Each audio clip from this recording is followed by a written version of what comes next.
Pilipino lahat, hindi naman totally ang nandito, may mga taga ibang lugar din pumunta, ano-ano mga relihiyon, ano mga pandyan, mga province. Kumbaga, ang concern doon ng karamihan is yung paano natin mapagkaisa ang ating mga tao na sa politiko. Hindi para magbangayan, kundi para magkaisa tayo lahat. Tama po At kayo. ialis natin ang corruption po. Ituwid natin ang daan. Batas ay batas. Sa tingin niyo po sir, pag halimbawa ay nagkakaisa tayong lahat, ay mapapaunlad natin ang bansang Pilipinas. Yes Tama po po. ba? Yes po. So, yun lang talaga po mga kababayan, no? Ang pinaka-importante po ang pagkakaisa. Gaya ng mga iba't ibang bansa at kaya maayos ang kanilang bansa kasi kanilang namumuno ay nagkakaisa. Yes Tama. po. So dito sa atin napapansin natin yung mga namumuno pa sa atin ang nagkakawatabayan. Tama po ba sir? Yes po. At meron po sasabihin po, sir. Sige po sir, sige po. Ito po, ako ay isang retired Lieutenant Colonel Pakilula ng Army. Opo. Opo. Eh tayo naman, galing naman ako sa sundalo, masaya kami niyan. Pag lalo na may mga yung additional, gaya ng mga subsistence allowance or yung mga doblado na yan. Pero ito na lang ang isipin natin. Yang mga ibinibigay na mga karampot lang sa atin, sa mga sundalo, yung mga retired at saka yung mga active. Huwag tayo maging kampante o masaya. Kailangan isipin din natin yung mga relatives natin. Kasi Tama po. ang nabibigyan lang naman ng mga additional na yan is yung mga active at saka yung mga retired, yung mga personnel. E paano na yung mga pinsan, tiyahin, tiyuhin, naghihirap, hindi pa natin sila isama. Dapat, meron din tayong malasakit, isama natin sila. Lalo na Tama sa mga po. issue ng PhilHealth na yan, tayo lang ba nagtatamaan ng mga sakit? E paano yung mga mahihirap? Wala ang sahod.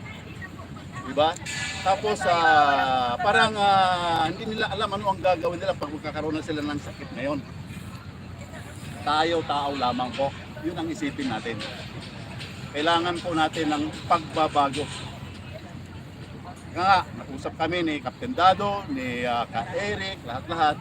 Kumbaga, wag na tayo magbanyan o anuman, Pilipino pa rin tayo, di ba? Tama So, po. ang atin dito is baguhin natin ang batas at magkaisa tayo dapat. Yun. So yun yung mga isa sa mga panawagan po ng ating mga kababayan mula sa INC kanina. At yun nga po sir, at nabanggit natin na kayo po ay retired military. At ano po yung nangyari po sa retirement po ng military ngayon? Kasi yan po nalaman natin no sa mga social media, napakarami po ng nagrereklamo po patungkol po diyan. Kaya regarding po sa mga nakikita natin dyan sa mga social media, sa mga YouTube, huwag tayong padalos-dalos kasi yung mga iba dyan, baka meron lang mga yung bang intention nila na para magkakawatak-watak. Okay. So mag-a-analyze tayo dapat. Tama Hindi po. natin dapat yun na paniwalaan agad. Isasalang natin po kung saan ba ang tama, saan ang mali. So gaya ng mga mapapanggit yung iba, hindi ko na memorize. Pero gaya na ni Ma'am Maharlika, Opo. si Banat Bay, at saka yung iba, pasensya na po. Yung mga vloggers, hindi ko memorize yung pangalan ninyo. Pero ang masabi ko lang po, ang mga vloggers, isa kayo sa mga bayani. Bayani po. Heroes. Tama po. So, yun lang po. Sir, maraming salamat. Ayan, at maraming salamat po sir sa pa-unlock po dito sa ating live ngayon, no? At ako po ay galing din po sa Sulu. Kababayan po tayo. Okay po. Okay, salamat po sir. Maraming Magandang gabi po salamat sa mga po. kapatid. Sige po sir, salamat. Okay. Ayan, at napakaganda po ng ating usapan ngayon po mga kababayan, at narinig po natin na mula sa ating retired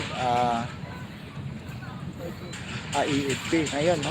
Yun po ang kanilang po panawagan po mga kababayan, at napanood na natin sa kanilang placard. Okay. Ayan, at so sa mga oras na ito mga kabayan, tuloy-tuloy pa rin po ang ating live update po, no? Mula po dito sa